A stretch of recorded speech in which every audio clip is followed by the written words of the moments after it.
1831년에 창설되어 캐피블랑이라는 특유의 하얀색 구모로 상징되는 프랑스 웨인 부대. 자신의 어두운 과거를 숨기고 웨인 부대에 들어와 거친 삶을 살아가는 이들의 이미지는 한때 전 세계 많은 남자들의 로망이기도 했습니다. 1930년에 제작된 영화 모로코에서도 미인과 웨인 부대원의 모습이 낭만적으로 묘사되기도 하죠. 처음엔 전 세계에서 몰려든 망명자나 온갖 범죄자들 등 골치 아픈 인간들을 모아서 전쟁터로 보내버리기 위한 불순한 의도로 창설되었지만 현재는 엄연한 프랑스 정규군에 소속되어 있는 엘리트 부대입니다. 오랜 전통을 자랑하는 웨인 부대는 과거 프랑스의 식민지 전투부터 온갖 위험하고 힘든 전투에 최우선적으로 투입되었습니다. 아프리카의 뜨거운 사막과 세계대전, 베트남의 디엠비엠프, 이라크, 아프가니스탄까지 프랑스가 참전한 모든 전쟁의 최전방엔 웨인 부대가 있었습니다. 이들은 프랑스 국적이 아니기 때문에 전사해도 프랑스 정부에 부담이 덜하기에 활용도가 높은 부대입니다. 물론 지금은 프랑스 정규군에 소속되어 있기 때문에 과거처럼 신분을 속인 범죄자, 불황자 등 문제가 있는 사람은 입대 자체를 할 수가 없습니다.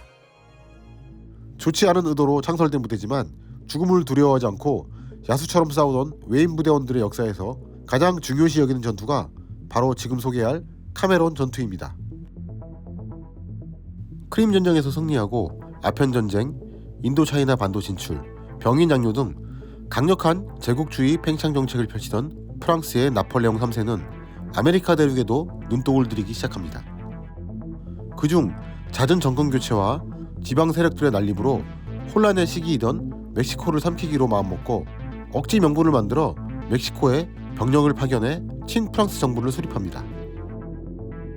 카메론 전투는 1863년 3월부터 시작된 프랑스군과 멕시코군의 푸에블라 포위전 중에 일어난 전투입니다. 멕시코 시티를 향해 진격하던 프랑스군은 푸에블라에서 멕시코 수비대에 강력한 저항에 부딪혔고 이곳에서 공성전이 벌어지게 됩니다. 당시 프랑스는 유럽 최강의 육군이었지만 멕시코군과 농민들의 강력한 저항에 부딪혀 고전하고 있었습니다.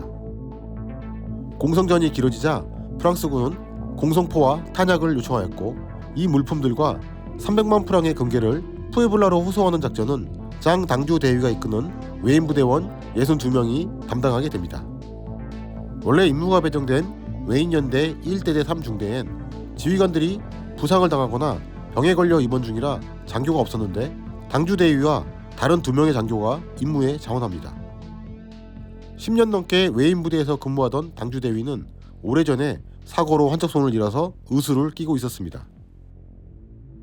4월 30일 새벽 1시경 당주 대위를 비롯한 장교 3명과 다양한 국적을 가진 62명의 웨인 부대원들이 출발했는데 불행하게도 이들의 정보가 멕시코군에게 새어나간 상태였습니다. 오전 7시경 이들은 밤샘 행군 후 낡은 농가에서 휴식을 취했는데요. 이때 3천여 명의 멕시코군이 들이닥치며 포위되고 맙니다. 멕시코군은 보병 2,200여 명과 800여 명의 기병으로 구성된 압도적인 병력이었습니다. 프랑스군은 이 지역에 이렇게 많은 적이 있을 거라고는 전혀 예상하지 못했습니다. 하지만 당주 대위는 침착하게 방어 대형을 만들고 정확한 일제 사격으로 적 기병들의 공격을 막아내기 시작했습니다. 치열한 1차 교전 후 멕시코군 지휘관이었던 밀란 대령은 당주 대위에게 압도적인 병력 차이가 나는데 불필요한 희생을 할 필요는 없다며 항복을 권유하지만 당주 대위는 우리는 탄약도 충분하고 끝까지 싸울 것이라고 대답하며 항복을 거절합니다. 하지만 오전 11시경 교전 중에 당주 대위는 가슴에 총상을 입고 전사하고 맙니다. 당주 대위가 전사하자 빌랑 중위가 지휘권을 이어받지만 오후 2시 30분경 빌랑 중위도 머리에 총상을 입고 전사합니다. 포위된 웨인 부대원들은 결사적으로 항전했지만 시간이 흐를수록 상황은 더 불리해졌습니다. 극심한 더위 속에서 물과 식량, 탄약이 떨어져가고 있었고 이제 싸울 수 있는 병력은 20여 명밖에 없었습니다. 종일 아무것도 마시지 못한 웨인 부대원들은 자신의 오줌을 마시거나 상처에서 흐르는 피를 빨아먹었고 몇몇 부상자들은 참을 수 없는 갈증과 고통 속에서 정신을 잃고 자해를 했습니다. 이제 이들의 지휘는 마지막 장교인 모대 중위가 하고 있었습니다. 오후 5시 멕시코군은 막대한 희생을 치르고 있었지만 여전히 외인 부대원들의 항복을 받을 수 없었습니다. 이때 멕시코군의 밀란 대령은 다시 한번 항복을 권유하지만 돌아온 대답은 역시 거절이었습니다. 오후 6시경 외인 부대원들의 탄약이 다 떨어지자 드디어 전투의 끝이 보였습니다. 그때까지 살아남은 모대 중위와 5명의 외인 부대원은 불명예보다는 죽음을 선택합니다. 이들은 모두 착검을 한 채 멕시코군을 향해 일제 돌격했습니다. 살아남은 외인 부대원들은 악기 같은 소리를 내지르며 멕시코군에게 총검 돌격을 했지만 집중사격에 선두의 모대 중위가 쓰러지고 그를 보호하려던 외인 부대원 한 명은 무려 19발을 맞고 전사합니다.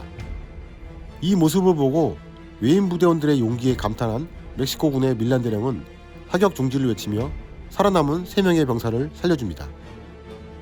3명의 병사를 쳐다보던 밀란 대령은 살아남은 사람이 이게 전부란 말인가?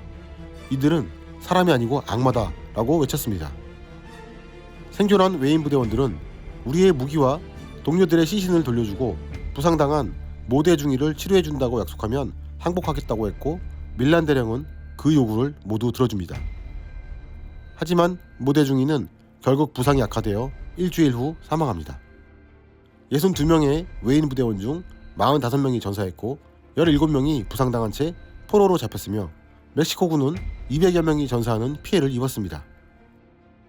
프랑스 외인 부대에서 매년 4월 30일은 카메론 데이라고 하여 카메론 전투를 기념하는 큰 행사를 치르는 날입니다. 카메론 전투에서 전사한 당주 대위는 외인 부대에서 군신으로 추앙받으며 그의 의수는 나중에 회수되어 지금까지도 외인 부대에서 명예와 용기의 상징입니다. 카메론 데이 때는 당주 대위의 나무 우수를 꺼내 행진하며 전 세계의 퇴역 외인 부대원들과 가족이 모여 이날을 기념합니다.